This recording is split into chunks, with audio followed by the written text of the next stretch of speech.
We're here with human rights activist, public speaker, author, Nonie Darwish, author of The Devil We Don't Know, The Dark Side of Revolutions in the Middle East. Nice to speak with you today.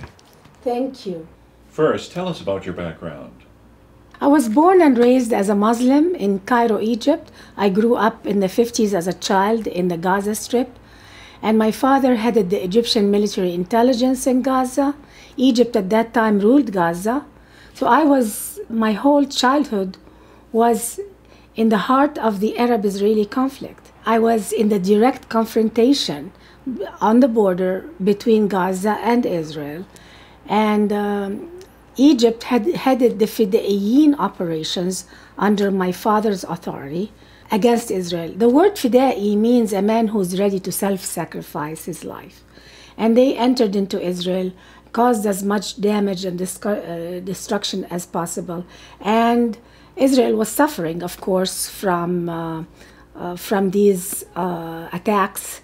And one did try to retaliate, of course, to end it.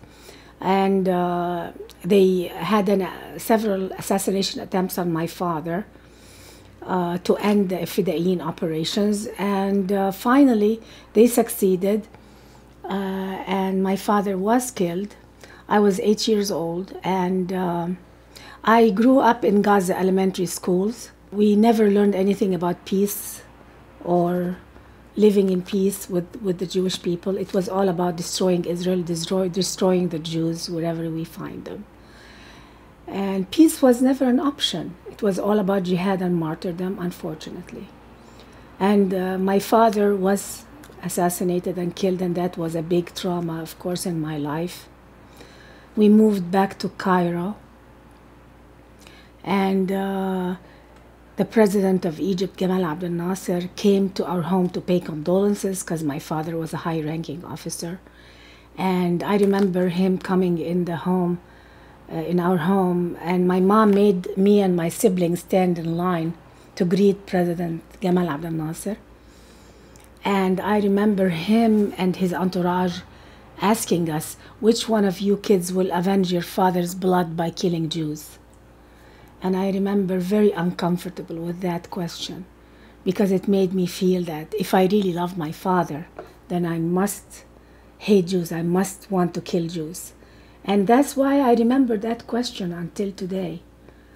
I lived in Egypt for the next couple of decades and moved to the United States at the end of the year 1978. What is the purpose of your book, The Devil We Don't Know? The Dark Side of Revolutions in the Middle East.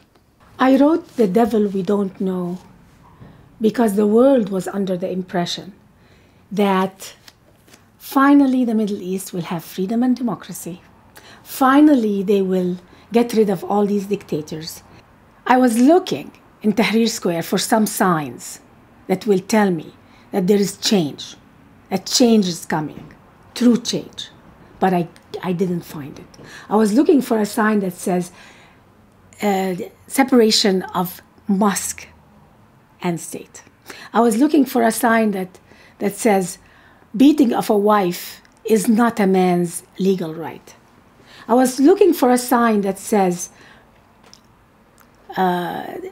equal rights under the law for women, equal rights under the law for Christians, non-Muslims. I couldn't find any of that. All I found were quotes that says Mubarak must be gone. Mubarak must leave, which I understand. But the problems of the Middle East are far more complicated than just the removal of a dictator. Will the Arab Spring bring freedom and democracy to the Muslim world, and why? There's a cycle of revolutions in all of the Middle East. Every 50, 60 years, you'll find a coup d'etat or a revolution followed by a period of a honeymoon period with the new leader. And then everything collapses and it goes back to dictatorships. In 1952, there was a coup d'etat against a constitutional monarchy that was quite secular in Egypt. And that revolution brought a military rule to Egypt by Gamal Abdel Nasser at that time. Gamal Abdel Nasser in Tahrir Square changed the name of the square from Ismailia Square to Tahrir Square, meaning Freedom Square, symbolizing the new era of freedom. He even changed the Egyptian constitution. He changed the name of Egypt, which is a historical name for 5,000 years.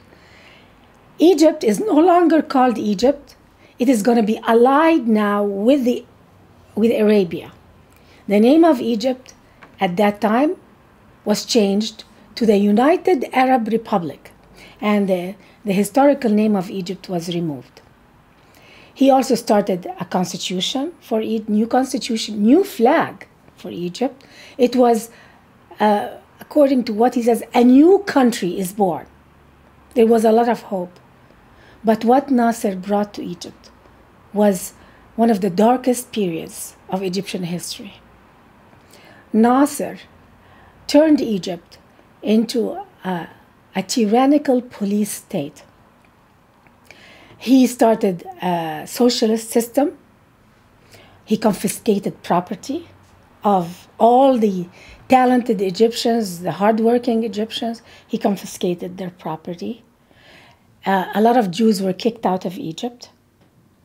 A lot of foreigners left the country, and Egypt became an economic basket case, and all Egypt did was go to war after war after war with Israel until the country was completely bankrupt. Unfortunately, revolutions in the Middle East are a cycle of tyranny, dictatorships, and revolutions. And they cannot seem to get themselves out of it.